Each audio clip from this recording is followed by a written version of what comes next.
Xətai rayonu Əhmədli kəndində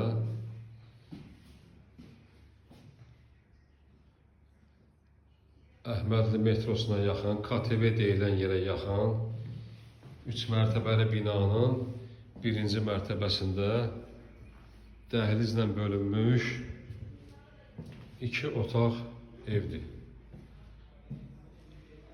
Kombi sistemi də var, kombisi blokda yerləşir.